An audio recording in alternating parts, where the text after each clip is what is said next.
Good morning Upper Room family, Upper Room India online church service में मैं आपका स्वागत करता हूँ। I hope that you had a wonderful weekend and that you and your family are safe in Christ. This week pastor Moses David will teach us on the body of Christ. हम ये सीखेंगे कि मसीह की देह होने का actual महत्व क्या है और उसके लाभ क्या है। We will understand what it truly means to be the body of Christ. लेकिन इससे पहले हम इस बात को वचन में सुने। आइए हम आराधना करें। Praise the Lord. Philippians 4:13 says, "And I find that the strength of Christ's explosive power infuses me to conquer every difficulty." कि जब यीशु मसीह मेरी ताकत है, मेरा बल है, तो उसमें मैं सब काम कर सकता हूँ। आपके जीवन में शायद आप अनेक परेशानियों से जूझ रहे होंगे, शायद आपके जीवन में आपकी जॉब चली गई होगी, शायद कहीं जगह पे आपके मेंटल ब्लॉक्स होंगे या फाइनेंशियल स्ट्रेस होगा। लेकिन आज इस आराधना के द्वारा हम आपको ये बात कहना चाहते हैं कि जब यीशु मसीह हमारी स्ट्रेंथ है, जो कि एक एक्सप्लोसिव पावर है, और जब वो हमारे अंदर इन्फ्यूज़ होता है तो हम उसमें सब चीज़ें कर सकते हैं। तो आइए हम अपने स्थानों पे खड़े हो जाएं। Let's stand and worship God.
You're victorious. You're my strength in every sphere of my life, Lord. मेरी financial problems में, मेरे मानसिक तनाव में, मेरी बीमारियों में तू ही जयवंत है।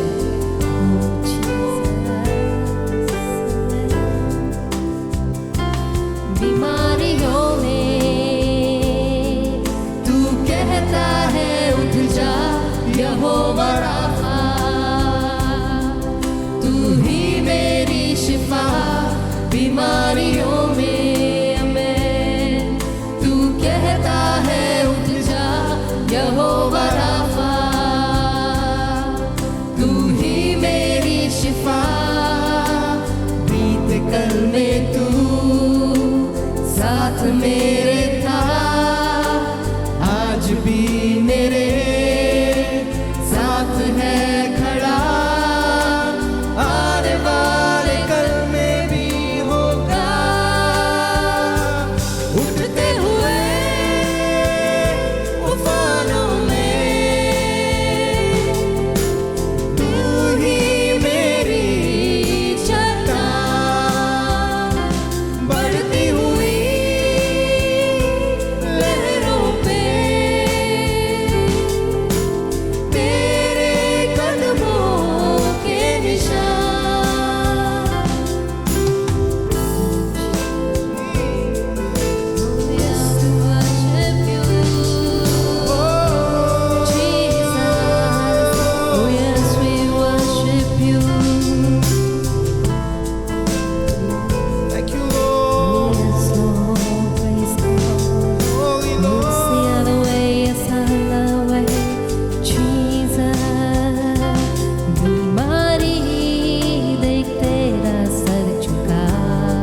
बढ़ती हुई लहरों पे तेरे कदमों के निशान, उठते हुए उफानों में तू ही मेरी चट्टान, बढ़ती हुई लहरों पे मैं तेरे कदमों के निशान।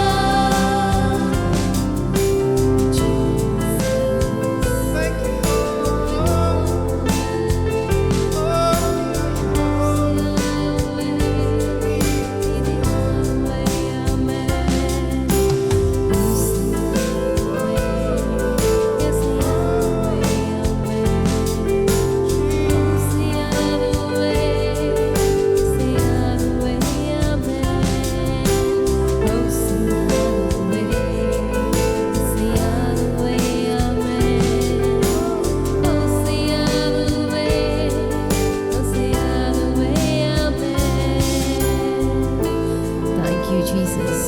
Thank you, Lord. Thank you, Jesus. जब यीशु मेरे साथ है तो मेरे सामने मेरा विरोधी कौन हो सकता है? He is my strength. Hallelujah. When Jesus is your strength, you can do everything. It doesn't enhance your ability, but it is Jesus who is able to do all things. Amen.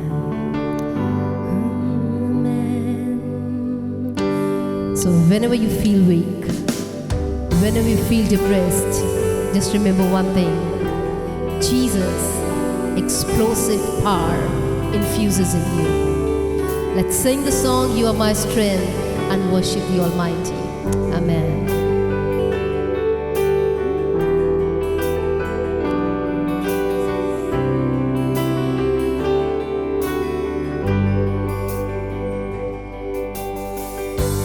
You are my strength when I am weak. You are the treasure that I seek. You are my all in all. Seeking you as a precious gem, Lord, to give up I'd be a fool. You are my all in all. Jesus, Lamb of God, worthy is your name. Jesus, Lamb of God, worthy is your name.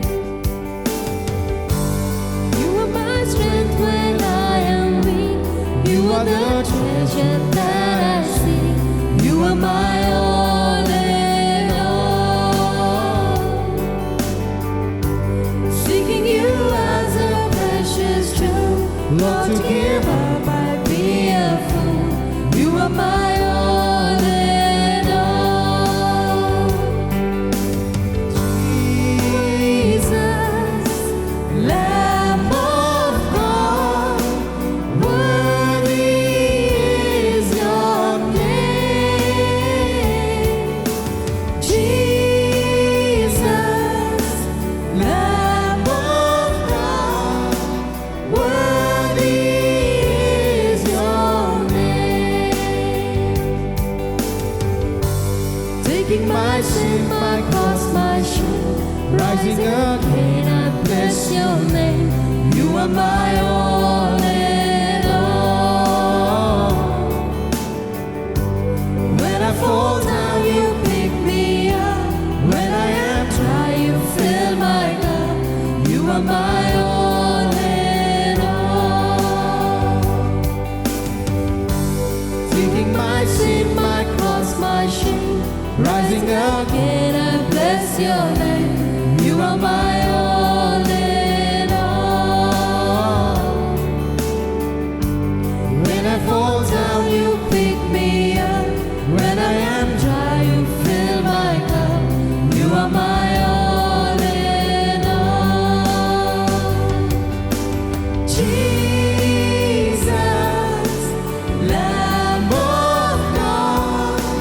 Worthy is your name, Jesus, Lamb of God.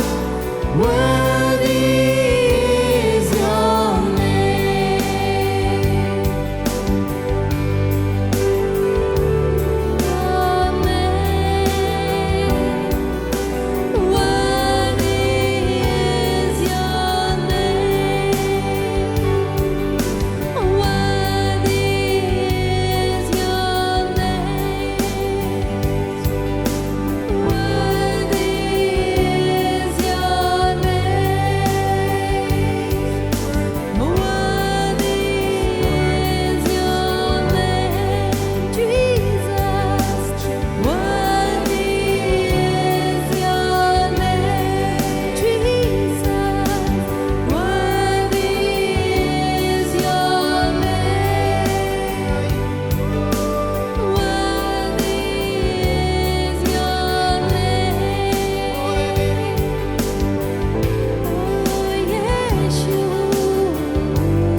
हम अनेक परिस्थिति से गुजरे होंगे। हमने लोगों पे भरोसा किया होगा, विश्वास किया होगा कि वो व्यक्ति मेरे लिए ऐसा करेगा। जब मैं किसी परेशानी में खड़ा होऊंगा तो मेरा दोस्त, मेरा वो अपना मेरी मदद करेगा। हम ऐसी बहुत परिस्थितियों से गुजरे होंगे जब किसी अपने ने मेरा साथ छोड़ा होगा। पर आज परमेश्वर का वचन इस प्रकार कहता है कि यीशु मेरा दृढ़ घर है। चाहे दुनिया मेरा साथ दे ना दे, मुझे सुख शांति इस दुनिया से मिले ना मिले, लेकिन यीशु मसीह जो मेरी स्ट्रेंथ है, जिसकी संगति में मैं हूँ, उसके साथ मेरे जीवन में शांति और हर प्रकार की आशीष मिलती है।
When the strength is with me, when the strength is with us, we don't want anything else. Yes, Jesus, तेरे सिवा जब तू मेरी ढाल है, तू मेरा शरण स्थान है, तू मेरा बल है, तू मेरी ताकत है, तो मुझे और कुछ नहीं चाहिए।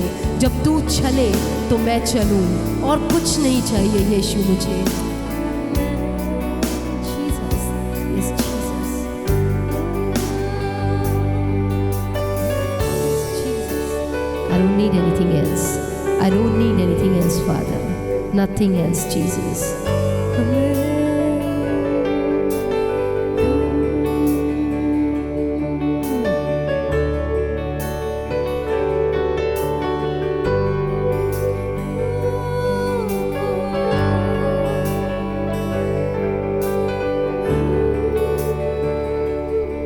तू चले तो फिर मैं चलूं, तू रुके तो मैं भी रुकूं,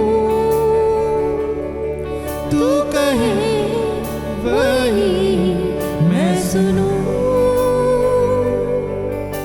दिखाए जो मुझे वो देखूं, तू चले तो फिर मैं चलूं, तू रुके तो मैं भी रुकूं, तू कहे वही मैं सुनूं, दिखाए जो मुझे वो देखूं, कुछ नहीं चाहिए खुदा, बस तू ही तू चाहिए, कुछ नहीं चाहिए खुदा, बस तू ही तू चाहिए, तू मेरा पिता, मैं तेरा बेटा, ये रिश्ता काफी है मुझे, तू मेरा पिता, मैं तेरा बेटा, ये रिश्ता काफी है मुझे,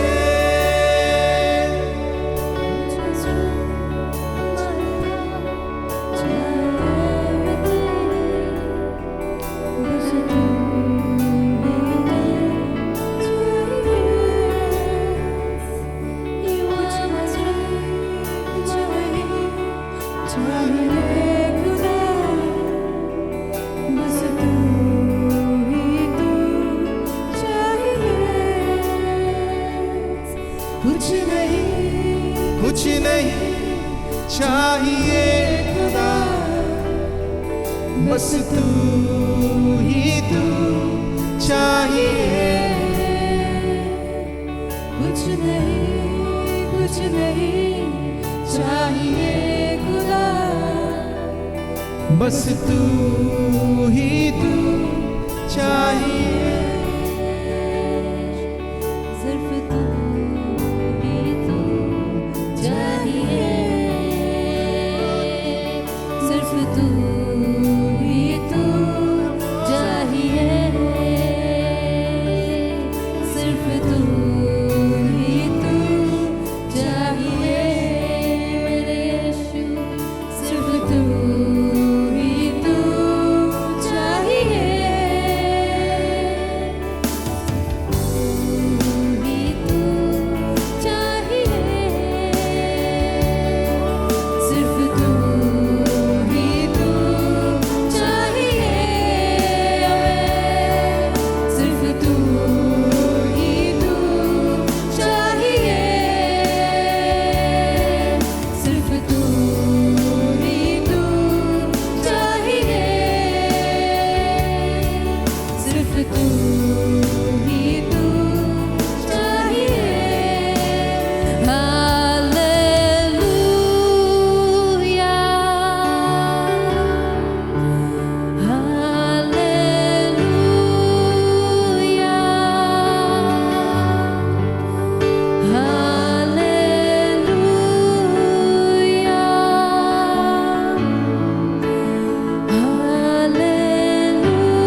परमेश्वर ने हमारे लाइफ में बहुत से भले काम किए हैं और जब हम परमेश्वर के भवन में बोते हैं तो वो एक थैंक्स गिविंग का ऑफरिंग ठहरता है। जैसा 2 Corinthians 9:11 में लिखा है, You will be enriched in every way so that you can be generous on every occasion and through your generosity will result in thanksgiving to God। तो इस समय जब अपरूम चर्च के अकाउंट डिटेल्स आपकी स्क्रीन पर शेयर किए जा रहे हैं, हम पूरे थैंक्स गिविंग के हार्ट से परमेश्वर के भवन में बोए।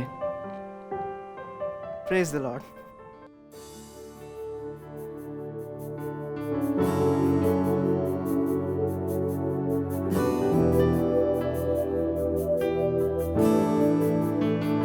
यहोवा ईरे, दाता मेरे, तू काफी है मेरे लिए।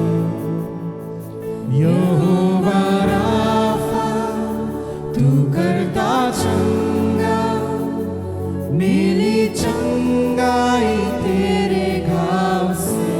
फिर से एक बार, यहोवा ईरे, दाता मेरे, तू काफी है मेरे लिए। यहोवा राफा, तू करता चंगा, मेरी चंगाई तेरे घाव से। यहोवा शम्मा, तू संग रहता, हर जरूरत को पूरी करता है। तू काफी है, तू काफी है, तू काफी है मेरे लिए। तू काफी है, तू काफी है, तू काफी है मेरे लिए।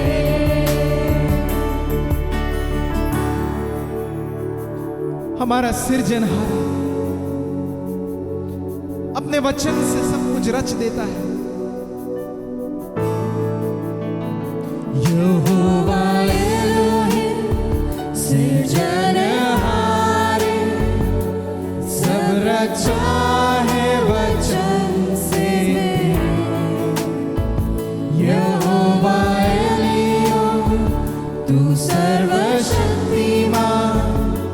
तेरे जैसा नहीं कोई है। यहोवा एलोहिम, यहोवा एलोहिम, सृजनहार, सब रचा है वचन से। यहोवा एलियोन, तू सर्वशक्तिमान, तेरे जैसा नहीं कोई है। यहोवा शालोम, तू शांतिदाता, दी है शांति तूने मुझे। यहोवा शालोम, यहोवा शालोम, तू शांतिदाता, दी है शांति तूने मुझे। तू काफी है, तू काफी है, तू काफी है मेरे लिए। तू काफी है, तू काफी है, तू काफी है मेरे लिए। तू काफी है, तू काफी है, तू काफी है मेरे लिए। तू काफी है, तू काफी है, तू काफी है मेरे लिए। तू काफी है, तू काफी है, तू काफी है मेरे लिए। Yes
hi, praise the Lord. प्रभु यीशु मसीह के नाम में फिर एक बार मैं आज आपका स्वागत करता हूँ। मैं प्रभु को धन्यवाद देता हूँ कि बीते दिनों में मेरे फैमिली को, हम सबको कोरोना वायरस हो गया था और हम सब बीमार थे, घर पर ही थे, और सब लोगों ने, आप लोगों ने, सब ने मिलकर हमारे लिए प्रार्थना किया। मैं प्रभु को धन्यवाद देता, अपरूम चर्च के सभी लोगों को धन्यवाद देता जिन लोगों ने प्रार्थना किया और हमारे साथ सहयोग में खड़े रहने पाए, हमारी ज़रूरतों को पूरी किया। हम प्रभु को धन्यवाद देते गए। मगर आपको पता है, मैं आपको बताना चाहता कि कई समय पहले, कोरोना वायरस होने के समय पहले, प्रभु ने मुझसे दो बातें कही थी। प्रभु ने मुझसे दो बातें पूछी थी। एक तो प्रभु ने मुझसे कहा, यदि शेर अंदर है और बकरी आ जाए तो क्या होगा? मैंने कहा, पापा, शेर बकरी को खा जाएगा। दूसरा चीज प्रभु ने मुझसे पूछा, यदि चंगा करने वाला अंदर है और बीमारी आ गई तो क्या होगा? मैंने कहा, चंगा करने वाला उस बीमारी को खत्म कर देगा। बस इतनी दो बातें प्रभु ने मुझसे कहा। मगर जब कोरोना वायरस से जीत कर हम बाहर निकले, तब हमको समझ में आया कि प्रभु ये कहना चाह रहा था, बेटा, मैं तेरे अंदर हूँ, चंगा करने वाला परमेश्वर। बीमारी आई भी तो डरना मत, मैं उस पर जयवंत हो चुका हूँ, मैंने उस पर जय पा लिया है। मैं आपसे कहता, ये समय डरने का नहीं है, ये समय विश्वास करने का है। वो जो मसीह यीशु में है, उसके लिए क्या महान आशा है। वो जिसका रिश्ता यीशु मसीह में है, जिसने अपना जीवन यीशु मसीह को दे दिया, वो कितना सुंदर सिक्योर लाइफ में है। उन बातों को जानने का, उसको समझने का और उसको एंजॉय करने का ये समय है। उसको खराई और सच्चाई से जानने का ये समय है। आज कुछ बातें यीशु मसीह में बने रहने के विषय में मैं आपसे बात करना चाहता हूं, और उस बने रहने में, उस लाइफ को जीने का क्या महत्व है, बाइबल क्या बातें करती है, बड़े सिंपल ढंग से उन बातों को मैं समझाना चाहता। और मैं ये आशा करता हूं कि जब ये वचन को आप सुन रहे हैं, ये वचन गूदे गूदे को चीरता हुआ आपके भीतर में प्रवेश करे, जीवन की तमाम कमजोरियों पर आपको जयवंत और बलवंत बनाए। सुनिए, एक समय था जब परमेश्वर ने मनुष्य को बनाया। उत्पत्ति में हम देखते हैं, पहला अध्याय का 26 और 27वां वचन, जब परमेश्वर ने मनुष्य को बनाया, अपने स्वरूप और समानता में बनाया और सारी बातों पर उन्हें अधिकार दिया, तो परमेश्वर ने अपने नेचर में मनुष्य को बनाया, अपना कैरेक्टर मनुष्य को दिया। इफिसियों की पत्री इसके 2 अध्याय के 10वें वचन में लिखा है, हम यीशु मसीह के भीतर भले कामों के लिए सिरजे गए थे। इफिसियों की पत्री इसके पहले अध्याय के 2, 3, 4 वचन को जब आप पढ़ते जाते हो तो बाइबल का वचन ये कहता है कि उसने हमको अपने खुद के अंदर देख लिया था। हमारी शुरुआत परमेश्वर बाप में से थी, यीशु मसीह में से हमारी शुरुआत थी, हम उसमें से निकाले गए हैं। बाइबल का वचन कहता, सारी बातें दिखने वाली और नहीं दिखने वाली, सब कुछ उसी के अंदर सिरजी गई, उसी के लिए सिरजी गई है। हम सब यीशु मसीह के लिए सिरजे गए थे, यीशु मसीह में सिरजे गए थे। उसके कैरेक्टर, उसके नेचर में हम ढाले गए थे। ध्यान से सुनना। मगर एक दिन मनुष्य ने परमेश्वर से जब वो रिश्ता को तोड़ दिया और संसार के मोहमायाओं के पीछे, संसार के मजे के पीछे मनुष्य जब निकल गया, तो इंसान ने परमेश्वर के स्वभाव से अधिक सांसारिक स्वभावों को पसंद किया। उसने शैतान के स्वभाव को पसंद किया और उस नेचर में अपने आप को ढालता चला गया, उसमें वो बढ़ता चला गया और इंसान संसारिक हो गया, दुनियावी हो गया, परमेश्वर से दूर हो गया। इसलिए रोमियो का लिखने वाला कहता है कि मनुष्य परमेश्वर से ऐसा दूर हो गया कि अब मनुष्य और परमेश्वर के बीच में एक अंतर आ गया जो मनुष्य अपने आप से तय नहीं कर सकता था। अब परमेश्वर का स्वभाव बिल्कुल अलग और मनुष्य का स्वभाव बिल्कुल अलग हो गया। परमेश्वर पवित्र है, मनुष्य पापी हो गया। परमेश्वर ज्योति में है, मनुष्य अंधियारे में हो गया। परमेश्वर प्रेम है, मनुष्य नाना प्रकार की बुराइयां, कड़वाहट, जलन, ईर्ष्या, नाना प्रकार की बातों में मनुष्य फंसता और गिरता चला गया। परमेश्वर सत्य है, मनुष्य शैतान के स्वभाव झूठ में बढ़ता और उसी में पनपता और बलता चला गया। मगर आपको मालूम, सुनना मेरी बात ध्यान से, जब मनुष्य ऐसी बुरी दशा में चलता चला जा रहा था तो व्यवस्था जो लिखी हुई थी, ये व्यवस्था चिल्ला चिल्ला कर मनुष्य के लिए कहती थी कि वो सजा का हकदार है, वो दंड का हकदार है। व्यवस्था के लेख हमारे विरुद्ध बात करने लगे क्योंकि हम परमेश्वर के नेचर के, स्वभाव के, कैरेक्टर के, एट्रीब्यूट के खिलाफ लाइफ हम जीने लगे और हमारा नेचर बिल्कुल अलग होने लगा। ऐसे समय में जब हम ऐसी जिंदगी जी रहे थे तो विधियों का लेख हमारे खिलाफ था, और विधियों में लिखा हुआ, व्यवस्थाओं में लिखे हुए जो लेख थे, आज्ञा को तोड़ने के द्वारा हम सजा और दंड और नरक के भागीदारी हो गए थे। मगर परमेश्वर ने अपनी बड़ी दया और अपने प्रेम में, जो अपरंपार प्रेम वो आपसे और मुझसे करता है, वो नफरत और क्रोध करने वाला परमेश्वर नहीं, मगर वो प्रेम में बचाने वाला परमेश्वर, जब वो हमसे प्यार करता है, उस प्रेम के खातिर उसने एक योजना बनाई कि मनुष्य जाति को मैं बचा लेने पाऊं। और तब ध्यान से सुनना, उसने अपने एकलौते बेटे को इस संसार में भेजा, प्रभु यीशु मसीह को संसार में मनुष्य की रीति पर भेजा। ध्यान से सुनना, बहुत तेरे लोग ये कहते गए, बहुत तेरे लोग, यीशु मसीह ने अपने आप के लिए कभी भी ये नहीं बोला कि वो मैं परमेश्वर हूं। आप समझने की कोशिश करो, यीशु परमेश्वर होकर इस संसार में नहीं आया, वो कंप्लीट गॉड था, मगर यीशु मसीह मनुष्य के स्वभाव में, मनुष्य के लेवल में मनुष्य बन के आया। इसलिए इवन दो वो कई बार लोगों को रिवील कर रहा था, स्वर्ग से उतरी हुई रोटी मैं हूं, यीशु मसीह अपने आप के बारे में जब प्रकट करता था तो लोगों की समझ इतनी लिमिटेड थी कि वो एक्सेप्ट नहीं कर पा रहे थे। जब वो कहता था मैं परमेश्वर का बेटा हूं तो वो ये कहते थे ये अपने आप को उसके तुल्य होने की बातें कहता है। जब उसका चेला एक दिन कहने लगा हमें परमेश्वर बाप दिखा, तो यीशु ने कहा फिलिप तूने मुझे देखा है, अब तक के तू मेरे साथ रहता और तूने नहीं पहचाना। आपको मालूम, यीशु मसीह इस संसार में मनुष्य की रीति पर आया, और जो विधियों को इस मनुष्य ने तोड़ दिया था, जो आज्ञाओं को मनुष्य ने छोड़ दिया था, उन सारी व्यवस्थाओं और आज्ञाओं को यीशु मसीह ने अपने जीवन में पूरा कर दिया। और जब यीशु मसीह ने सारी चीजों को पूरा कर दिया तो व्यवस्था की सारी आशीषों का हकदार यीशु मसीह हो गया। सारे ब्लेसिंग्स यीशु मसीह पे हो गए, सारी आशीषों का हकदार यीशु हो गया। मगर उस यीशु मसीह ने कहा ये सारी आशीषों का जो मैं हकदार हो गया, और मनुष्य जो है जिसने इन आशीषों को गमा दिया, मैं एक काम करता हूं, पिता के मर्जी के तहत मनुष्य के गलतियों की सजा मैं अपने ऊपर लेता हूं ताकि मनुष्य आजाद किया जाए।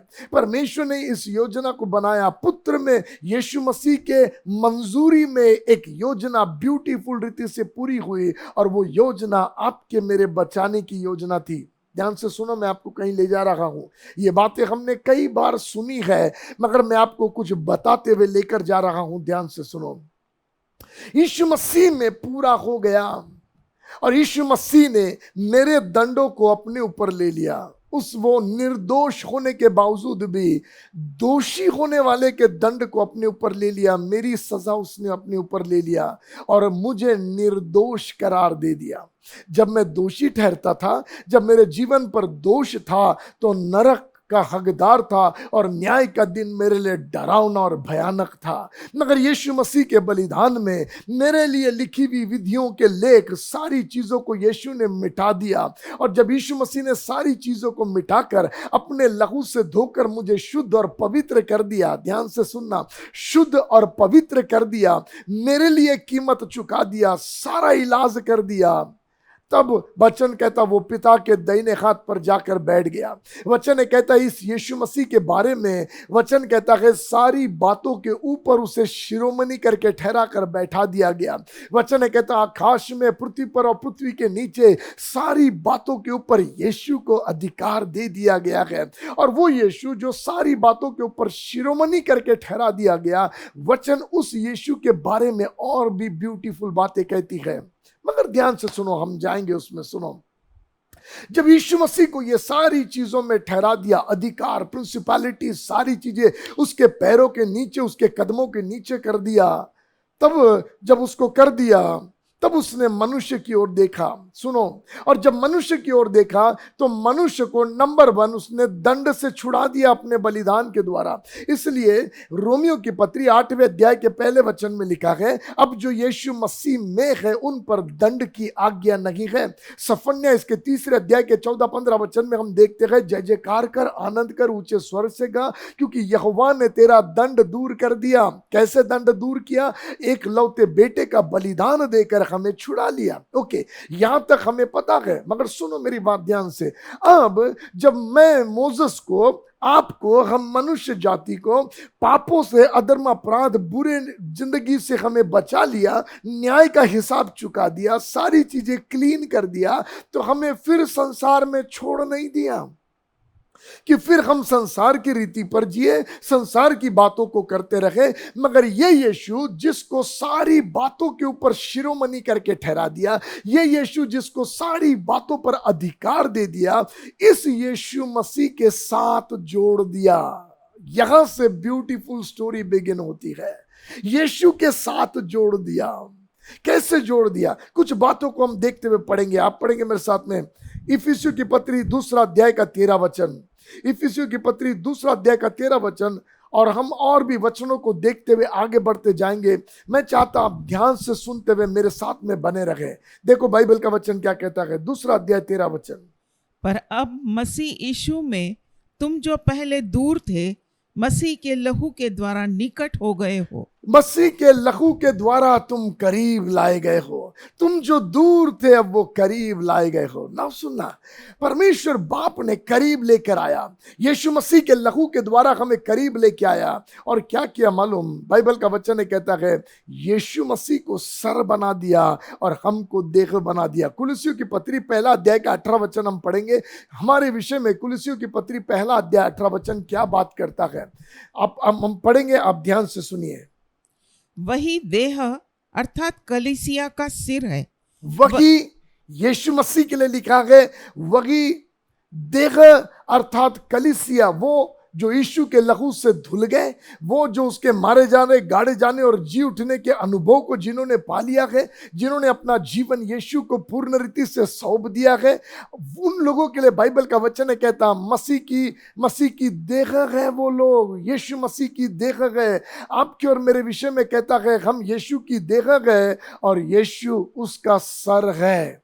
ध्यान से सुनो, रिश्ता समझने की कोशिश करो। यीशु सर है और हम उसकी देह है, बाइबल का वचन कहता है। It's so beautiful. अब जब मैं इस बात को देखने लगा तो इस बात में मैं ये जानने की कोशिश करने लगा, यीशु जब सर है और हम उसकी देह है, तो वो सर कैसा है और हम देह कैसी है? सुनो मेरी बात ध्यान से। सर हमारा कैसा है ये जानना जरूरी है। हमारा सर जो यीशु मसीह है, जिसमें हम लाए गए, जिसके साथ हम जोड़े गए, वो सर कैसा है और ये जोड़ का मतलब क्या है? वो सर और हम देह, ये जुड़ने से क्या होता है? ये जुड़ने का क्या मतलब है? इसका क्या लाभ है? आज मैं वो बातें आपसे करना चाहता हूं। यीशु मसीह में जुड़े रहना, बने रहना, लगे रहना, इट्स अमेजिंग ब्यूटीफुल थिंग। देखो कुछ बातें मैं आपके सामने खोलना चाहता हूं। इफिसियों 1 अध्याय 22 और 23 वचन को पढ़ेंगे हम। इफिसियों की पत्री 1 अध्याय 22 और 23 वचन। पहले 22 वचन पढ़ेंगे। और सब कुछ उसके पांव तले कर दिया। सब कुछ जो आपका सर है ना, यीशु हमारा सर, उसके लिए लिखा है सब कुछ यीशु के पांव के तले कर दिया। सुनो, यदि सब यीशु के पैर के तले है तो कोरोना वायरस कहां है? यदि सब कुछ यीशु के पांव के तले है तो आपकी चिंताएं कहां है? यदि सब कुछ यीशु के पांव के तले है तो शैतानी शक्तियां, प्रिंसिपैलिटीज, अंधकार की सारी सत्ताएं, आपकी गरीबी, कमी घटियां, तकलीफें, चिंताएं, परेशानियां, हर एक वो चीजें जो आपको डिप्रेशन में ले जाती है, हर एक वो कल्पनाएं, हर एक वो बातें जो आपको चिंतित करती है, घबरा देती है, मर जाने के लिए आपके मन में बातों को उकसाती है, वो सारी परिस्थितियां कहां है? वो आपके सर के ऊपर नहीं है, मगर बाइबल का वचन कहता हर एक यीशु के पांव के नीचे है। एक और बार वचन को पढ़ेंगे और वचन को अच्छे से समझेंगे। इफिसियों 1 अध्याय 22 वचन फिर से पढ़ेंगे। देखो, और सब कुछ उसके पांव तले कर दिया। सब कुछ उसके पांव तले कर दिया। और वो कौन है जिसके पांव तले कर दिया? बाइबल का वचन कहता वो सर है। अब आप में से कितनों को पता है सर में पांव नहीं होते हैं? सुनो, जब बाइबल कहती है यीशु सर है तो पांव सर में नहीं होते हैं, पांव उस देह में होते हैं जो उसमें जोड़ी गई है। देह का अंग है पाँव, शरीर का एक भाग है पैर। ध्यान से सुनो, बाइबल का वचन कहता है यीशु सर है और सब कुछ उसके पैर के नीचे कर दिया। इसका मतलब जो उसकी देह है, उसका जो अंग है सबसे नीचे वाला, उसके नीचे सब कुछ कर दिया गया। चर्च, हमें अपना अधिकार, हमें अपनी अथॉरिटी, हमें अपने पोजीशन को समझने की जरूरत है। बाइबल का वचन है कहता जब यीशु मसीह को पिता के दाहिने हाथ पर बैठा दिया गया तो बाइबल का वचन कहता उसने कलीसिया को भी अपने साथ स्वर्गीय स्थानों में बैठा दिया गया। Now everything is under our feet, सब कुछ हमारे पैरों के तले है। और बाइबल का वचन है कहता है शांति का परमेश्वर, रोमियो की पत्री 16 अध्याय 22-20 वचन को जब आप पढ़ोगे तो लिखा है शांति का परमेश्वर आप ही शीघ्र शैतान को तुम्हारे पांव तले कुचल देगा। किसके पांव तले? तुम्हारे पांव तले। मगर ठहरो, हम ये कहते हैं पिता, उत्पत्ति 3 अध्याय के 15 वचन में तो आपने कहा था कि वो तेरी एड़ी को डसेगा। हवा से बात करने के समय कहा था वो तेरी एड़ी को डसेगा और तू उसके सर को कुचलेगा। सर्प से बोला था कि वो तेरे सर को कुचलेगा और तू उसकी एड़ी को डसेगा। वो किसके बारे में लिखा था? सीड के विषय में। और वो यीशु मसीह के लिए प्रोफेसी हो गई थी। वहीं पर पिता ने जीसस का डिक्लेरेशन कर दिया था। मगर जब हम उस स्टोरी को पढ़ते ना, ध्यान से सुनना, जब लिखा गया वो तेरी एड़ी को डसेगा और तू उसकी, वो तेरे सर को कुचलेगा और तू उसकी एड़ी को डसेगा, जब ये बोला था ना, वही परमेश्वर बाप ने मसीह की देह के पावर को रिलीज कर दिया था जो यीशु मसीह में जुड़ी हुई देह होगी। जब यीशु सर होगा और देह यीशु मसीह में जुड़ी हुई होगी तो वो जिसका सारी सत्ता, सारी बातों पर अधिकार है और जिसके पैरों के नीचे सब कुछ है, सर्प भी उसके पैरों के नीचे होगा। और जब देह उसमें जुड़ जाती है तो वो देह है जो शैतान के सर को कुचलती है। मैं आशा करता हूं कि पवित्र आत्मा आपकी मदद कर रहा है इन बातों को समझने में। जो बातें उत्पत्ति इसके 3 अध्याय के 15 वचन में बोली गई, जहां पर चर्च का रेवलेशन छिपा हुआ है। बाइबल का वचन कहता हमको ऐसा दिखाई देता था, मुझे पहले ऐसे दिखाई देता था कि ये यीशु मसीह के लिए प्रोफेसी है, सिर्फ यीशु मसीह के लिए है, वो शैतान के सर को कुचलेगा। मगर इब्रानी की किताब में जब 11वां अध्याय के, इब्रानी की किताब इसका 10वां अध्याय के 11-12 वचन को जब मैं पढ़ता हूं तो लिखा है कि वो एक बार का बलिदान होकर पिता के दाहिने हाथ पर बैठ गया और तब से वो राह देख रहा है कि कब शत्रु उसके पैरों तले किया जाए। तो मैं ये कहता था पिता, जब शत्रु उत्पत्ति इसके 3 अध्याय के 15 वचन के अनुसार आप कुचलोगे उसके सर को, तो फिर यहां आप पिता के दाहिने हाथ पर जाकर बैठ गए और आप राह देख रहे हैं। किसकी राह देख रहे हैं? रोमियो की पत्री 16 अध्याय का 20 वचन बताता है किसकी राह देख रहा? शांति का परमेश्वर शीघ्र सर्प को तुम्हारे पैरों तले कुचलेगा, लिखा है। इसलिए तुम्हारे पैरों तले, क्योंकि उत्पत्ति में की हुई भविष्यवाणी में चर्च का रेवलेशन है, चर्च छिपा हुआ है। वो कलीसिया जो यीशु मसीह की देह बनी हुई है, वो कलीसिया जो यीशु मसीह में उस सामर्थ को पहचानती है और अधिकार में जीती है और जानती है उसका पैर उठाना क्या है, उसके पास क्या अधिकार और क्या सामर्थ्य मिला हुआ है। उसके लिए लिखा है जो हम पढ़ रहे हैं, इफिसियों 1 अध्याय 22 और 23 वचन। देखो, पढ़ेंगे फिर से, ध्यान से सुन लो, समझ लो। और सब कुछ उसके पांव तले कर दिया, सब कुछ उसके पांव तले अर्थात उसकी देह के तले कर दिया, और उसे सब वस्तुओं पर शिरोमणि ठहराकर कलीसिया को दे दिया। उस यीशु को सारी बातों का शिरोमणि ठहराकर चर्च को दे दिया, सारी बातों पर उसे उठाकर कलीसिया को दे दिया। सुनो मेरी बात, हर एक सत्ताएं, हर एक परिस्थितियां, हर एक बदतर हालातें, हर एक वो चीजें जो आपको परेशान करती, निराश करती, सब यीशु के पांव तले कर दिया गया है। हमारे तले, पांव तले कर दिया गया। इसलिए मालूम आपको, जब यीशु मसीह पानी पर चल के आया ना, तो वो चेलों को एक मैसेज दे रखा था उस पानी पे चलते आते हुए कि जिस पानी से तुम डर रहे हो वो मेरे पैरों के नीचे है।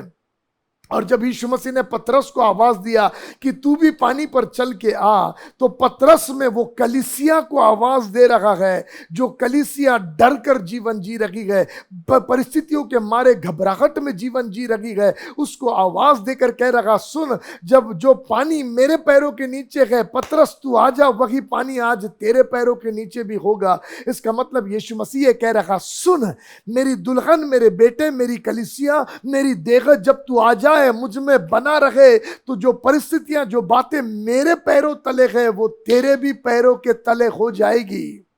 उस सुंदर इंसिडेंस में पतरस को पानी चलाने के द्वारा प्रभु हमको प्रकट कर रहा है कि क्या काम वो फ्यूचर चर्च में करने वाला है, क्या काम वो मसीह की देह में करने वाला है, और सारी सत्ताएं उसके पैरों के नीचे कुचली जाएगी। इसलिए हम यीशु का नाम लेते और काम होता है, इसलिए हम हाथ रखते और काम होता है। ये हमारे बलबूते पर नहीं, मगर जो हम में बहता है उसके कारण चीजें होती है, हम में जो बहता है उसके कारण चीजें होती है। ध्यान से सुनो, पिता ने जब हमको यीशु मसीह में लेकर आ गया, तो पिता के मन में है दुष्ट हमारे पैरों के तले किया जाए। पहला यूहन्ना इसका दूसरा अध्याय, पहला यूहन्ना इसका दूसरा अध्याय का 6वां वचन हम पढ़ेंगे। देखो यूहन्ना क्या बताता है हमें यीशु मसीह में आ जाने के विषय में। जब यीशु मसीह ने जब यूहन्ना 17वें अध्याय में प्रार्थना किया और यीशु मसीह ने कहा, पिता जैसे मैं आप में हूँ, आप मुझ में है, ऐसे ये भी हम में हो जाए, तो यीशु मसीह में आ जाने के बाद हमको क्या करना है, कैसा लाइफ जीना है, क्या कहता है, पढ़ेंगे। जो कोई यह कहता है, जो भी कोई ये कहता है कि मैं उसमें बना रहता हूँ, मैं यीशु में बना रहता हूँ, पास्टर मैंने अपना जीवन यीशु को दे दिया, मैं यीशु का हूँ, मैं दशमांश देता हूँ, मैं प्रभु बोझ लेता हूँ, मैंने बपतिस्मा ले लिया, मैं प्रभु का हूँ, जो भी कोई कहता है मैं प्रभु में बना रहता हूँ, उसके लिए एक रिक्वायरमेंट है। क्या है, पढ़ो। उसे चाहिए कि आप भी वैसा ही चले। उस व्यक्ति को चाहिए कि वो खुद भी यीशु की तरह चले, अर्थात यीशु की तरह जिए, यीशु का स्वभाव उसमें से दिखाई दे, यीशु के समान उसकी हरकतें हो, यीशु का जीवन उसमें दिखाई दे। ये रहस्य, ये भेद पौलुस भी समझ गया था। इसलिए पौलुस सांसारिक जीवन से जब निकल कर यीशु मसीह में आ गया, तो इतना यीशु मसीह में जुड़ गया, इतना यीशु मसीह में मिल गया कि यीशु की तरह जीने लग गया। और अब संसार की रीति पर चलने वाले लोगों से कहता, मेरा अनुसरण करो, जैसे मैं जीता ऐसे जियो, तो तुम यीशु के समान जीने पाओगे। मालूम क्यों कहने पाता है? क्योंकि वो जान गया, जब मैं यीशु मसीह में जुड़ गया तो मुझे उसके समान जीना है। मगर हम कैसे जिए? हमारे लिए तो कठिन था, हमारे लिए तो मुश्किल था, हम तो संसार के रिवाज और रीतियों के अनुसार जी रहे थे। हम कैसे जिए? मालूम, एक ब्यूटीफुल प्लान है। जब हम उसमें जोड़े गए तो क्या हुआ है, मैं आपको बताना चाहता। रोमियो की पत्री 11वां अध्याय का 17वां वचन, रोमियो की पत्री 11वां अध्याय का 17वां वचन, जब आप उस भाग को पढ़ते हो तो आपको पता चलता वो यहूदियों के विषय में, परमेश्वर की चुनी हुई प्रजा और अन्य जातियों के विषय में कहता है। ये बताता है कि कुछ यहूदियों ने विश्वास नहीं किया। अच्छे जैतून के विषय में बात कर रहा, जंगली जैतून के विषय में बात कर रहा है, और वो कह रहा कि तुम अन्य जाति जो जंगली जैतून के समान थे, वो अच्छे जैतून में साटे गए। क्यों साटे गए? देखो, पढ़ो 17 वचन, देखो क्या कहता है। पर यदि कुछ डालियां तोड़ दी गई, यदि कुछ डालियां तोड़ दी गई, और तू जंगली जैतून होकर उनमें साटा गया, तू जंगली जैतून होकर उनमें साटा गया, और जैतून की जड़ की चिकनाई का भागी हुआ है। इसलिए साटा गया कि तू जैतून की जड़ की चिकनाई का भागीदारी हो। लिसन टू मी, यीशु मसीह जो सर है, उसमें हम देह बनकर इसलिए साटे गए कि इस सर की चिकनाई के हम भागीदारी हो सके, ये सर के नेचर, स्वभाव, कैरेक्टर के हम भागीदारी हो सके। क्योंकि जब हम संसार में थे तो हम जंगली जैतून के समान थे, और हम डालियों में जंगली फल लगे हुए थे। वो जंगली फल क्या है? ईर्ष्या था, जलन था, व्यभिचार था, लीला क्रीड़ा था, दाहा, मतवालापन, लुचपन, खुदगर्जियां और संसार के शरीर के काम, दुनिया को खुश करना, खुद को खुश करना, शैतानी स्वभाव, झूठ बोलना, लोगों को भरमाना, खून करना, नाना प्रकार के संसारिक बुरे फल, शैतानी स्वभाव हम में लगे हुए थे। मगर कहता वहां से तुझे पिता ने निकाला और निकाल कर यीशु मसीह में लगा दिया। उस चैप्टर में इजराइलियों के, यहूदियों के विषय में लिखा गया, मगर आत्मिक भेद उसमें से जब आप समझे तो हमें पता चलता है हमें दुनियावी स्वभाव, शैतानी स्वभाव में से जंगली जैतून से निकालकर यीशु मसीह में साटा गया है, यीशु मसीह में लगा दिया गया। तो जो माली उसमें साट रहा है, लगा रहा है, उसके मन में कुछ है। क्या है उसके मन में? यीशु मसीह यूहन्ना 15वें अध्याय में कहता है, सच्ची दाखलता मैं हूं और मेरा पिता किसान है, और जो डाली मुझ में बनी रहती है। ये पिता जो जंगली डाली को निकाल कर इसमें डाल दिया, साड़ गया, अब वो कहता अब मुझ में लगने के बाद जो डाली मुझ में बनी रहती है, 4 और 5 वचन कहता वो बहुत सा फल लेकर आती है। पिता ने हमें यीशु मसीह में लगाया है ताकि हम में बहुत से फल लगे। मगर कौन से फल? बहुत सा फल यानी कौन सा? वही जंगली फल, वही संसारिक फल। यीशु मसीह में आने के बाद भी वही संसारिक स्वभाव, यीशु में आने के बाद भी वही संसारिक नेचर, शैतान की बातें, झूठ बोलना, लोगों को फरमाना, भसाना, लुच की कमाई को लेना, टेबल के नीचे से घूसखोरी करना। क्या वही बातें, झूठी बातें करना, झूठे रिपोर्ट बनाना? क्या वही दुनियावी स्वभाव के फल? ना ना ना, यीशु मसीह के फल प्रेम, आनंद, संयम, धीरज, मेल मिलाप, सत्य, ये सारी ब्यूटीफुल कैरेक्टर जो जीसस का है, वो नेचर के हम भागीदारी हो सके। इसलिए बाइबल का वचन कहता है उसकी चिकनाई के हम भागीदारी हो गए।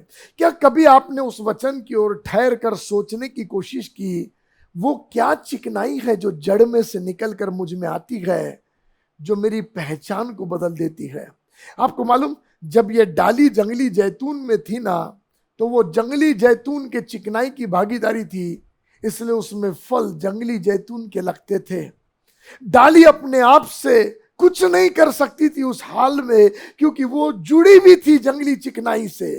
मगर हमें निकाल कर यीशु मसीह में जोड़ दिया गया। इसलिए जोड़ दिया गया कि यीशु के चिकनाई के भागीदारी हो जाए, ताकि हमारे फल बदल जाए, हमारा चरित्र, हमारा स्वभाव बदल जाए। इसलिए पहला यूहन्ना में जो हमने पढ़ा, 2 अध्याय के 6वां वचन में वो कहता, जब तू उसमें बना है ना, तो उसी के जैसा जी, उसी के जैसा चल, उसी के जैसा दिख, उसी के जैसी हरकतें कर, उसी के जैसा जीवन जी।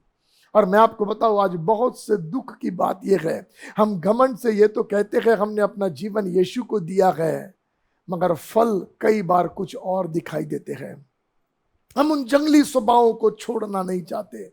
मगर आज यदि आप प्रभु से कहें, लॉर्ड आज मैं रिसीव करता, रिकॉग्नाइज करता, बिलीव करता हूं, मैं आप में जोड़ दिया गया हूं। You need to believe this, मैं यीशु मसीह में जोड़ दिया गया और मैं उसकी चिकनाई का भागीदारी हो गया हूं। सुनो मेरी बात ध्यान से, उसकी चिकनाई का भागीदारी होने का मतलब क्या है मालूम? मैं आपको बताना चाहता, ध्यान से सुनो। उसकी चिकनाई के भागीदारी होने का मतलब, इफिसियों की पत्री 4 अध्याय 15 और 16 वचन को पढ़ेंगे, धीरे धीरे पढ़ेंगे, बड़े ध्यान से सुनना। क्योंकि यीशु मसीह में जब आप जुड़ जाते हैं तो क्या होना शुरू होता है, क्या है जो सर में से देह में बहना शुरू होता है। इफिसियों की पत्री 4 अध्याय 15 और 16 वचन पढ़ेंगे। ओके। वरन प्रेम में सच्चाई से चलते हुए, ओके, धीरे से। वरन प्रेम में, प्रेम कौन है? प्रेम परमेश्वर प्रभु यीशु मसीह है। यीशु प्रेम है, मगर देह में क्या था मालूम? नफरत, कड़वाहट, जलन, एक दूसरे के प्रति नफरत भरी भी थी, और वो फल हम में लगे हुए थे, मगर हमें वहां से तोड़कर प्रेम में लगा दिया गया, ताकि प्रेम की चिकनाई के भागीदारी हो। और आपको मालूम ब्यूटी क्या है? सुनो मेरी बात, जब यीशु मसीह का प्रेम हम में बहना शुरू होता है ना, तो वो हमारे अंदर के कड़वाहटों के फलों को जलाकर खत्म कर देता है, उसे डिस्ट्रॉय कर देता है। आज मैं आपसे कहना चाहता, अपने आप के लिए प्रार्थना करके करके बोलो, यीशु आपकी चिकनाई मुझ में बहने दो, यीशु आपका स्वभाव मुझ में बहने दो। ओ प्रभु यीशु, मैं आपके साथ ऐसा जुड़े रहना चाहता कि दुनियावी नेचर मुझ में से जलता और खत्म होता चला जाए, संसारिक नफरत, कड़वाहट, बुरी बातें मुझ में से जलती चले जाए और तेरा प्रेम मुझ में बसता चला जाए। जब हम संसार में थे ना, तो हमें प्रेम नाम का फल था, मगर खुद गर्जी का प्रेम था, शारीरिक प्रेम था, खुद के मतलब और फायदे वाला प्रेम था। मगर जब यीशु मसीह के चिकनाई के भागीदारी हो जाते हैं ना, और यीशु का प्रेम बहने लगता है, तो वो प्रेम ना औरों के हित के लिए सोचता है, वो प्रेम खुद दुख सह लेता है, मगर दूसरों के लिए आशीष के बारे में सोचता है, दूसरों की उन्नति का सोचता है। मरते तक टिके रहने वाला प्रेम है, मरते तक यीशु से अलग नहीं होने वाला प्रेम है, सब प्रकार के भय को दूर कर देने वाला ये प्रेम है, जो यीशु का चिकनाई से मिलने वाला प्रेम है। चर्च, आज मैं कहता ये प्रेम से हमें भरने की जरूरत है, और ये हम तब भरने पाएंगे जब हम जान लेंगे विश्वास में कि हम किसकी चिकनाई के भागीदारी हो गए हैं। क्या ये वचन पढ़ने के लिए है? ना, ये वचन जीने के लिए है, क्योंकि माली ने, जो पिता है, उस माली ने हमें तोड़कर इसमें लगाया, उसके पीछे मकसद है, इसीलिए लगाया ताकि इसकी चिकनाई के भागीदारी होकर इसके समान हो जाए, इसका स्वभाव हमें उभर कर नजर आए। सो नंबर 1 चीज प्रेम। नंबर 2 लिखा है speaking the truth in love, सत्य को प्रेम में बोलो। ध्यान से सुनो, ट्रुथ। पास्टर, संसार में है ना, तो बिजनेस करे तो झूठ तो बोलना पड़ेगा ना। अरे प्रभु में है मगर पति पत्नी से झूठ बोलता, पत्नी पति से झूठ बोलती है। प्रभु में है मगर बच्चे माँ बाप से झूठ बोलते हैं, बाहर लोगों से झूठ बोलते हैं, पास्टर से अपने झूठ बोलते हैं, झूठी धार्मिकता दिखाते, झूठी आराधना करते हैं। सुनो, आप जानते हो आप किन किन बातों में झूठ बोलते हो, और यीशु मसीह ने कहा यह झूठ बोलने वाला स्वभाव यीशु का नहीं है, क्योंकि उसका नाम सत्य है। वो खुद हमारा सर सत्य है, हमें सर के साथ जोड़ा गया है, सत्य के साथ जोड़ा गया कि हम सत्य की चिकनाई के भागीदारी हो, ताकि झूठ के फल हम में से जल जाए, झूठ के फल सूख जाए और सत्य के फल हम में लगने पाए, झूठ हम में से खत्म हो। ध्यान से सुनो, समझो, पढ़ेंगे, फिर से पढ़िए 15 से, देखो क्या कहता है। वरन प्रेम में सच्चाई से चलते हुए, हाँ, सब बातों में उसमें जो सिर है, सब बातों में उसमें जो सिर है, अर्थात मसीह में बढ़ते जाए। मसीह में बढ़ते जाओ। जो सर है, देख तुम्हारा रिक्वायरमेंट है, उस सर में बढ़ते जाओ, उस सर के कमांडमेंट्स को जानो। सर करता क्या है? हमारा सर ये बॉडी में क्या करता है? हमारा सर ये बॉडी के डिफरेंट ऑर्गन्स में कमांड देता है। ध्यान से सुनो, हमारा ये सर जो है वो हाथ के लिए हाथ का कमांड देता है, दांत के लिए दांत का कमांड देता है, जबान के लिए जबान का कमांड देता है, बॉडी के डिफरेंट ऑर्गन्स के लिए डिफरेंट कमांड देता है। बॉडी के डिफरेंट ऑर्गन्स के डिफरेंट काम है, डिफरेंट फंक्शनिंग है, मगर ये सारे बॉडी के डिफरेंट ऑर्गन एक साथ हार्मोनी में होकर काम करते हैं, क्योंकि कमांड हेड में से निकलकर आता है, और हर एक ऑर्गन जब उस कमांड को फॉलो करते हैं तो पूरा बॉडी हार्मोनी में काम करता है। जिसका माइंड और बॉडी एक साथ कनेक्टेड नहीं है, और माइंड में से, हेड में से प्रॉपर सप्लाई बॉडी में नहीं आता है, तो उस बॉडी को मेंटली रिटार्डेड बोलते हैं।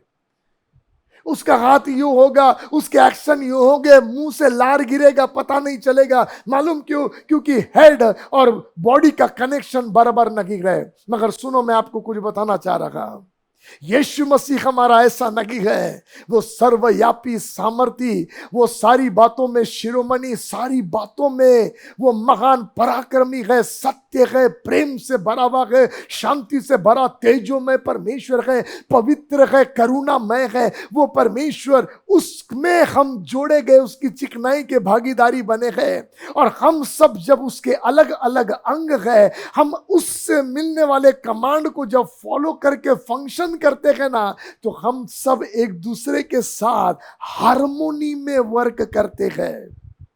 आप समझ पा रहे हैं? पवित्र आत्मा मदद करे।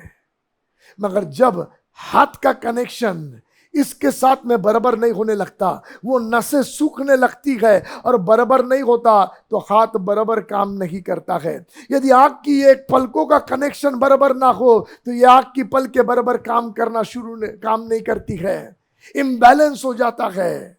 आज मैं आपसे कहना चाहता, बाइबल का वचन कह रहा, सुन, प्रेम में सत्य के साथ उसमें जो सर है बढ़ते चले जाओ। कीप इंक्रीज कीप ग्रोइंग, आगे पढ़ लेंगे, उसमें बढ़ते चले जाओ। जिससे सारी देह हर एक जोड़ की सहायता से एक साथ मिलकर एक साथ गठकर उस प्रभाव के अनुसार जो हर एक अंग के ठीक ठीक कार्य करने के द्वारा उसमें होता है। आप समझ रहे हैं? आप, मैं, हम सब जो मसीह की देह इस संसार में जीते हैं, हम एक दूसरे के विरोधी नहीं हैं, हम एक दूसरे के खिलाफ काम नहीं करते, हम एक दूसरे के खिलाफ खींचातानी नहीं करते हैं, मगर हम उस हेड के साथ जुड़े हुए बेटे बेटियां हैं जो उसमें से पाते हैं और उससे बढ़ते चले जाते हैं। एक साथ मिलकर हम काम करते हैं। कोई गांव में मसीह की देह, कोई शहर में मसीह की देह, हम सब एक साथ हैं। हम यीशु की देह, यीशु के लहू से खरीदे हुए हैं। हम उसमें से पाके बढ़ते चले जाते हैं, एक दूसरे के लिए सुरक्षा का कवच बनते हैं।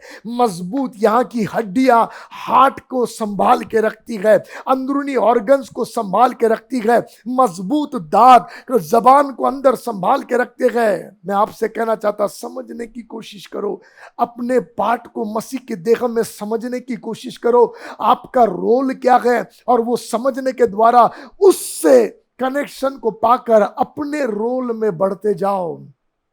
यदि आप इवेंजलिस्ट करके बुलाए गए हो तो इवेंजलिज्म के रोल में बढ़ते जाओ। यदि आप प्रॉफिट करके बुलाए गए तो उस चिकनाई से प्रॉफिटिक रोल में बढ़ते जाओ। मैं आपको बताऊं, आपका हेड जो है ना, वो परफेक्ट इवेंजलिस्ट है, यीशु परफेक्ट इवेंजलिस्ट। जब इवेंजलिस्ट उसके साथ जुड़ता है तो परफेक्ट इवेंजलिस्ट क्या होना, उसकी चिकनाई आपको मिलने लगती है, वो दीवानगी आपको मिलने लगती है। यदि प्रॉफिट उसके साथ में जुड़ता है, ध्यान से सुनो, तो वो परफेक्ट प्रॉफिट है यीशु मसीह, और यहां देह को परफेक्ट प्रॉफिट बनाता है। यदि यीशु मसीह से जुड़ते हैं तो वो परफेक्ट टीचर है, वो देह को परफेक्ट टीचर बनाता है। वो परफेक्ट शेपर्ड है, वो देह को परफेक्ट पास्टर बनाता है। बॉडी के डिफरेंट ऑर्गन्स है, कोई पास्टर है, कोई टीचर है, कोई प्रॉफिट है। हम सबके अलग अलग फंक्शंस है। कोई दान देकर मदद करता है, कोई बाहर जाकर सेवा करता है, कोई चौकों सड़कों पर चिल्लाता है। हर एक अपना अपना काम करते हैं, मगर बल हर एक उस सर की चिकनाई में से पाते हैं और कमजोर नहीं पड़ते। अपनी अपनी सेवा के दौड़ को पूरा करते हैं, एक दूसरे के साथ हार्मोनी में, एक दूसरे को मदद करते हुए, ना कि एक दूसरे के साथ खींचातानी करते हुए। होप आप समझ पा रहे हैं, पवित्र आत्मा आपकी मदद करे। बाइबल का वचन कहता, अंडरस्टैंड, समझो पिता ने क्यों यीशु मसीह में ला लिया। हे जंगली जैतून की डाली, समझ तुझे अच्छे जैतून में क्यों साटा गया, कि तुझ में ये फल लगे। पिता की इच्छा है मसीह का चरित्र, मसीह का स्वभाव पूर्ण देह में दिखाई देने पाए, ये पिता चाहता है। It's so beautiful. मैं इसको एंजॉय कर रहा, जब मैं पढ़ रहा हूं, जब मैं इसे सीख रहा हूं, मैं एंजॉय कर रहा हूं। कुलुस्सियों की पत्री 2 अध्याय का 19वां वचन हम देखेंगे। कुलुस्सियों की पत्री 2 अध्याय का 19वां वचन, ब्यूटीफुली ये सारे वचन मैं देख रहा था, स्टडी कर रहा था, कितना सुंदर ये समझाते हैं, कितना सुंदर बात करते हैं। मैं आपको होमवर्क दूंगा, अपने घर में आप रोमियो की पत्री 12वां अध्याय पढ़ो, देह के क्या फंक्शंस है आपको समझ में आएंगे। 33 पॉइंट्स मुझे वहां से दिखाई दिए, 33 पॉइंट रोमियो की पत्री 12वां अध्याय में से। आप इफिसियों की पत्री 4 अध्याय को घर में पढ़ो, आपको पता चलेगा यीशु मसीह की देह बनना क्या है और उसके क्या बातें है, क्या फंक्शनिंग है। हमें वो लाइफ जीना है, क्योंकि वो चिकनाइयां है जो यीशु मसीह हमें देता है। कुलुस्सियों 2:19 देखो क्या कहता है, और उस शिरोमणि को पकड़े नहीं रहता जिससे सारी देह जोड़ों और पट्टों के द्वारा पालन पोषण पाकर देखो, लोग कहते हैं यीशु मसीह को सारी बातों पर शिरोमणि करके बैठा दिया, मगर देर आर सम पीपल जो शिरोमणि को पकड़ के नहीं रखते गए, जो बने नहीं रहते गए। इसलिए यीशु कहता यदि तुम मुझ में बना रहे तो बहुत सा फल लाएगा। यदि बना रहे, मगर लोग बने नहीं रहते गए, लोग समझने नहीं पाते गए यीशु मसीह की देख, यानी ये कितनी सुंदर बात है। यीशु मसीह का और हमारा रिश्ता, ये क्या सुंदर बात है। क्या एक कांस्टेंट फ्लो हमारे अंदर चलता रहता है, क्या बहाव हमारे अंदर चलता रहता, लोग समझ नहीं पाते हैं। और बाइबल का वचन ये कहता है, देखो कुलिसियों में बाइबल का वचन क्या कहता है, and not holding fast to the head, सर के साथ वो बने नहीं रहते जो सारी बातों में शिरोमणि है। आगे, जो नहीं रहता, जिसे सारी देह जोड़ों और पट्टों के द्वारा पालन पोषण पाकर और एक साथ गठकर परमेश्वर की ओर से बढ़ती जाती है। देखो, पालन और पोषण पाकर सब एक साथ गठ होकर जुड़े रहते हैं, और किससे पाते हैं उन्नति? परमेश्वर से उन्नति पाते हैं। यीशु मसीह में बने रहने से उन्नति आती है। यदि आप जान जाए कितना ब्यूटीफुल प्लेस हमें दिया गया है, उसकी देख हमको बना दिया गया है ताकि हम बढ़ते चले जाए, अनुग्रह में बढ़ते चले जाए। यीशु मसीह सर होने के नाते हमारे जीवन में वो क्या करता है, मैंने यहां लिखा, being head gives command to every members and helps them to work in harmony. Number 1 मैंने आपको बताया, सर होने के नाते वो आज्ञा देता है कि हर एक अंग प्रॉपरली फंक्शन कर सके। रोमियो 12वां अध्याय 4-5 वचन पढ़ोगे आपको समझ में आएगा। आगे आपको मालूम, यीशु मसीह ने पतरस के द्वारा डिक्लेयर करके बताया था कि मैं अपनी कलीसिया इसके ऊपर बांधूंगा और नरक के फाटक उस पर प्रबल नहीं होंगे। और चर्च को आगे जाकर एक्सप्लेन करके बोलता, वो देखा गए और यीशु उसका सर है। इसका मतलब उस देखा के विषय में यीशु मसीह ने पतरस से बात करने के समय, मत्ती इसके 16 अध्याय के 17-19 वचन में आपको मिलता है, यीशु मसीह ने देखा के विषय में बता दिया था कि मैं इस देखा को बनाऊंगा और नरक के फाटक उस पर प्रबल नहीं होंगे। इसका मतलब क्या है मालूम? Being a head, Jesus body को गार्ड करता है, प्रोटेक्ट करता है। शैतान की योजनाएं, अशुद्ध आत्मा की योजनाएं, शैतान की कोई भी बातें आपके घर परिवार पर, आपकी जिंदगी पर सफल नहीं होंगी। Being a head, he saves his body. वो अपनी देह को संभाल के रखता है, वो उन्हें सुरक्षा देता है, उन्हें संभाल के रखता है। मालूम, बाइबल का वचन ये बताता है, हमारा जो हेड है वो सत्य है, वो प्रेम है, और हमारा जो हेड है वो शांति का राजकुमार है। और वो कहता, मैं अपनी शांति तुम्हें देता हूं। सुनो, इसका मतलब वो चिकनाई क्या है मालूम, जो हमारे अंदर आती है, उसकी शांति। विपरीत परिस्थिति और कठिन परिस्थितियों के बीच में भी उसकी शांति हमारे अंदर प्रवेश करती है, ताकि हर एक अशांत परिस्थितियों में भी मसीह का बेटा शांत और आनंद में नजर आने पाए।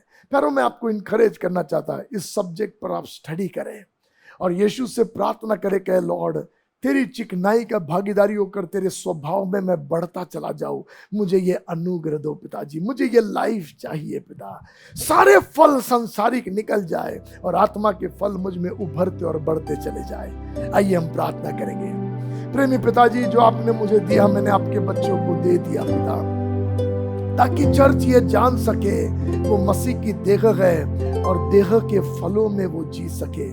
मैं आपसे प्रार्थना करता हूं पवित्र आत्मा, यीशु लगातार आपका बहाव हम रिसीव करते रहे, लगातार आपकी चिकनाई के हम भागीदारी रहे, हम बहुत सा फल लाने वाले आपके बेटे बेटियां हो। ओ पिताजी, संसारिक बातें हमसे दूर हो और मसीह का कैरेक्टर हम में उभरता चला जाए, हेड का कैरेक्टर हम में बढ़ता चला जाए। हम इजीली कहते हम यीशु की देह है, मगर देह होने के नाते हम सर में से रिसीव नहीं करते हैं। मगर आज मैं कहता, देह में सत्य इस्टेब्लिश किया जाए, देह में प्रेम इस्टेब्लिश किया जाए, देह में उसका अनुग्रह, उसका कंपैशन, उसका तरस इस्टेब्लिश किया जाए, उसकी शांति इस्टेब्लिश की जाए, मसीह का राइचियसनेस इस्टेब्लिश किया जाए। सारे स्वभाव और गुण यीशु के देह में स्टैब्लिश किए जाए लॉर्ड, ताकि चर्च में आपकी खूबसूरती नजर आने पाए। हर एक जॉइंट एक साथ मिलकर आपसे पाने वाले हो खुदा।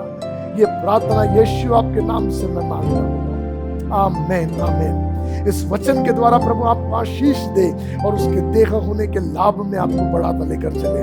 आमीन। Bless you. मैं आशा करता हूँ कि आज के वचन से आपने आशीष पाई। अगर आपके पास कोई प्रेयर रिक्वेस्ट है, टेस्टिमनीज है या आप किसी भी विषय में काउंसलिंग चाहते हैं, तो हमारे कॉन्टैक्ट डिटेल्स आपकी स्क्रीन पर है। If you'd like to be a financial partner or sow a seed, then our account details are also on your screen.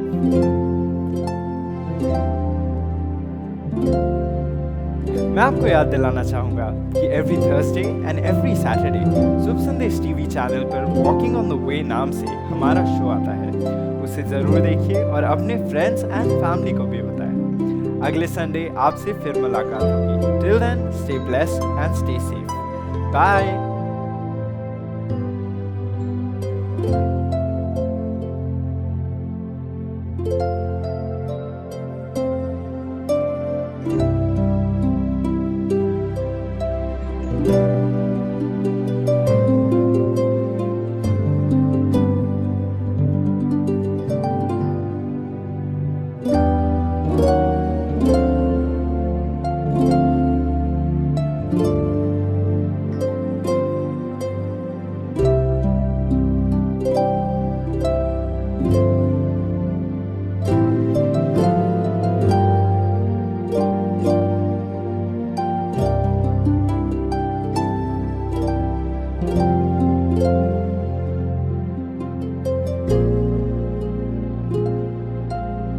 you.